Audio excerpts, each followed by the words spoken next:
one will stay alive to move on in the losers bracket.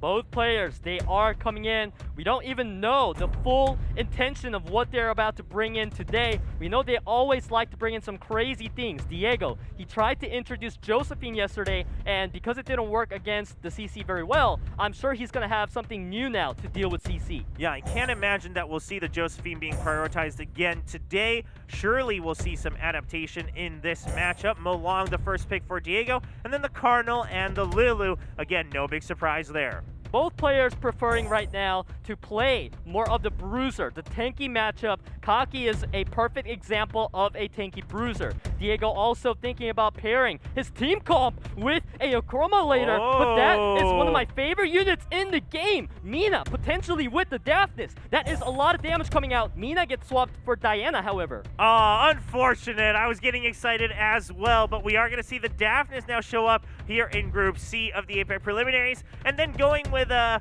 bit of a more boring, frequent monster, Diana, here for YODAYO. Diana, definitely a boring, frequent monster. But Diego is now flexing back the Mina, which I love. I want to flex my Mina too because I absolutely love that unit. But Diego's not just a flexer. He is going to bring it into the match. Yeah, he says, oh, you wanted to toy with this? Okay, well, I'll show you how it's done. Diego's going to lock in that Martial Cat, and then we see the Praha as well as the last pick. This could be a win sniper angle. There's so much water on the side of Diego. Oh boy. I am seeing a potential carbine, but YODAYO preferably going for the Feng Yan instead, a more tanky version of that wind threat. Yep, going for still the wind attribute, as you mentioned. It would have been cool to see the sniper return, but no, it's going to be the Panda Warrior, and now the bans. Diana gets banned out against YODAYO. It's going to be Kaki banned out against G.DIEGO. This is a best of 3. It's the first game to see who will take the lead and have a chance to move on in the losers bracket in Group C of the APAC preliminaries. Mina has a crazy base speed. The attack buff is there from the Fran, and the Mina's going to be looking for the 1-2-3 punch combo onto the Daphnis. Here we go. Chain attack. Boom, boom, and boom. You see that damage? That damage is huge. Already below 50% onto that Cardinal. I changed my mind about going for the Daphnis. I like this choice a lot more from Diego because Cardinal is a consistent threat, but the Daphnis has only one turn to do his skill 3. And on top of that, the Daphnis doesn't have attack buff, so this may not even get the kill. Okay, well, here we go. Daphnis gets his turn finally for YODAYO. What can he do against G.DIEGO? So much water on this side as well. The Hellfire onto the Molong to secure the kill before Fran can heal him up. It feels like a bit of a waste because that is such a huge nuke onto Molong that has so little HP. And now the problem is, once Daphnis uses Hellfire, he becomes a lot weaker. So it is all up to this Feng Yan at this point. If Mina dies, Diego could be left very vulnerable. Yeah, Feng Yan, I mean, this is why he was brought in for YODAYO. He has to be the last line of defense and offense at the same time as Praha continues to try to wail at Lulu and friends. Mina does get healed back up, trying to do a lot of damage onto Daphnis. That skill 2 out of Fran, buying the time that Mina needs. That was very crucial. Now, we see Mina. If you look at the attack bar, she's going to move again before the Feng Yan. She is so fast, and she should be able to lock down the kill onto Daphnis this time. Boom, bam, and he's down. Okay, now Feng Yan, it's all up to you. We see Diego trying to finish off this game, but there is a giant Panda Warrior, the Wind Panda Warrior, standing in the way, trying to take out Lulu to make sure that the game doesn't go any longer than it needs to. At this point, Lulu doesn't matter. It is all up to the Feng Yan. He is not able to get enough damage so far to take out the Mina, and of course that does mean Mina, with that additional turn, is going to be able to take out the Lulu. But here, at this point, Feng Yan has skill 2. It provides a revenge buff, which could be scary. Okay, and there you go, Feng Yan just being prepared. Wow! Getting the crit, but he did not get the stun. Diego, if he got the stun, that would have been huge. And Praha landing the strip is also huge. Yep, Feng Yan just trying to strike back. There's the death break against that Praha as well, but now the dots are ticking, and the damage is starting to come through against Feng Yan. Just look at the situation. The sleep is there at a perfect time. Feng Yan finally gets a taste of his own additional turn, but it is too late, and Mina gets in that punch right in. Mina able to bring the victory for G.DIEGO. Diego definitely showing that he wants to be getting further and further in this SWC. He doesn't want to be taken down before he can fight against Mr. Chung for his third rematch. Oh, that's true. Yeah, another rematch it would be for G.DIEGO. So Diego looks poised to try to move forward. He is now on match point, leading 1-0 in the losers bracket in this best of 3 for the APAC preliminaries. YODAYO this time going to snap up the Molong for himself. Taking a page out of Diego's book, takes the Molong first pick for himself instead. And of course, Diego just going to respond comfortably with the Lulu and the Fire Bison. This is a very strong team too, a turn 2 team, and Gianna Gani is there to provide some bit of a diversity for YODAYO as we see another Daphnis. Daphnis now being traded out for Diego. Diego maybe just teasing YODAYO a little bit, saying, all right, well, I'll take it this time. We'll see how I can make it work. Of course, a little bit of a different composition overall. Of course, the Sierra there as well for Diego.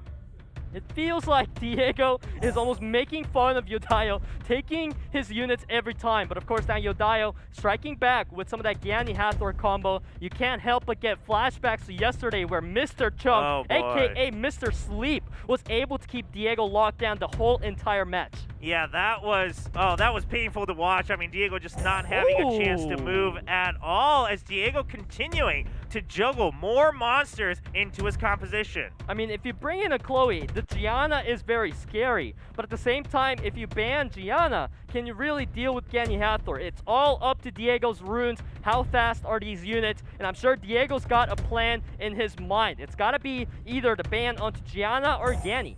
Okay, well, it's going to be that Gianna ban that you first mentioned, and then the Daphnis being banned out against Diego, so the bans are complete. And now we see that speed leader being set for Diego as well. Can he make it happen? Diego on match point in this best of 3. Chloe with the spectacular base speed is going to be able to secure that turn 1 for Diego, providing Fnatic 3-turn immunity. Hathor, of course, he has a chance to look for a strip. Okay, gets it, and the sleep onto the Lulu as well. Now Sierra, not too many options here. Even if she goes for the bomb, it's not going to be enough to kill, and Fran is there to heal Hathor back up. And Diego, recognizing that, saves the bomb instead. Very smart, because now Sierra can stay in immunity longer. Yep, and now Sierra stays in immunity a bit longer, and Bison goes for the Psycho Crusher, doesn't get too much done. And he's stunned, but attack speed slow is very good as well. And of course, when you see that skill 2 coming out of the Bison, you know he's cycling through them cooldowns, so we should be seeing another Psycho Crusher soon.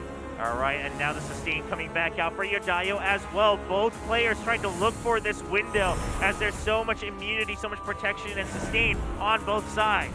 Yeah, looking to stay in that immunity as long as possible before the Gani Hathor combo comes out. Of course, there is Lulu here now as well.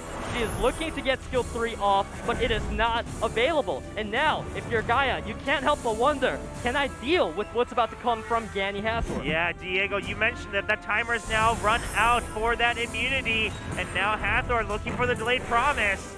She gets everyone, and now at this point, all Diego needs to do... Sorry, I meant YODAYO is the one using Gani Hathor. Diego's the one with the immunity, so now YODAYO needs to try to lock down the Chloe. Yep, and now the immunity's run out as well, so another delayed promise just to try to get that lockdown, and it is going to get the sleep onto the Chloe as well. So all 4 monsters locked down, and Sierra gets nuked down by that Molong. The revenge out of Sierra, but not getting much done. At this point, Diego is definitely getting flashbacks to yesterday. Gani Hathor looking really strong right now. The reset coming out will buy even more time for YODAYO. Yeah, it looked okay in the beginning, but Diego wasn't able to find the right opportunity to get a crushing blow against YODAYO. And now YODAYO has the lead, has so much control, so much protection as well to continue this game. At this point, Bison, even if he gets the turns, the Psycho Crusher cannot get any value because YODAYO is always protected by Fran's immunity. Gani with the Ventilate, he can also get more immunity, more CC, more whatever YODAYO chooses. Yeah, you can just see it coming, the writing's on the wall. And you see the M-Bison just trying to get some damage done, trying to cycle through, but here's the late promise again, does get the sleep onto the Lulu. Molong, once the armor break connects, that just multiplies damage by an insane amount. Of course, the Psycho Crusher is here now, finally, at a good opportunity. But the problem is, can Bison really still turn it around even at this point in the game? Yeah, alone it looks a little tough, especially now with that Reckless Assault coming out. Molong's able to finish the job, and it's just Lulu left, so Diego decides to call the GG, and YODAYO will bring it back and tie the series 1-1. What will be the pre-bans? Last time we saw Oki and Chungpong. In game 1, we saw Gianna and Molly. It's going to return to the same pre-bans. Definitely both players are feeling comfortable on these pre-bans. Gianna Molly definitely helps to have Molly out because you don't need to deal with the glancing and the healing. Gianna, she's just overall a spectacular unit. Molong going to be that first pick here for Diego. Molong, definitely a strong first pick option for Diego, as time has shown again and again. Fran and Daphnis, once again, the pickup for Diego. There is great synergy between the 3 picks out of Diego right now. Yeah, the Daphnis, of course, was banned out in game 2, so we'll see if it's going to be able to sneak its way through this time around. YODAYO looking at Sierra for himself here in game 3. Hasn't picked that monster yet in this series.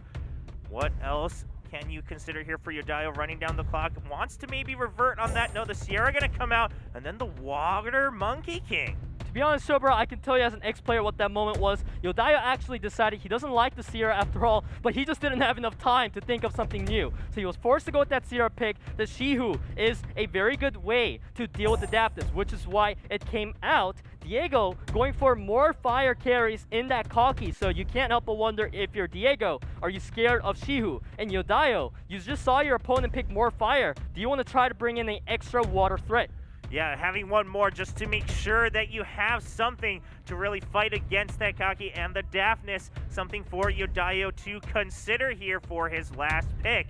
We'll see what it is. It's actually going to be the Diana being rounded out for YODAYO. Definitely a different switch up of elements. We were expecting the water, but instead we see Diana, which is weak to fire. So that just shows that YODAYO is definitely going to ban out one of the fire carries, which is the Kaki, and Cardinal gets banned out from Diego. All right, well, Kaki now out. This is match point between G.DIEGO and YODAYO. The winner moves on in SWC 2021 in the APAC preliminaries, and the loser will be eliminated. Such a fast Shihu, but for what? It's not like he's gonna set up the Sierra for the bomb, because the thing is, even though it's skill 3 strips and does a lot of damage, Escher is here now to give the turn over to Diego. We see the attack bar. The Daphnis is looking for the crit onto Diana. This could be the one punch. Oh, and he gets it. Just eliminates the Diana. Peter, you were building that moment up, and it happened exactly as we feared. The Diana is now out of the game. This is what happens when you give attack buff over to Daphnis. He starts doing insane damage. Now at this point, there is so much immunity on the side of Diego from the Fran. It is effectively making both Sierra and Shihu useless.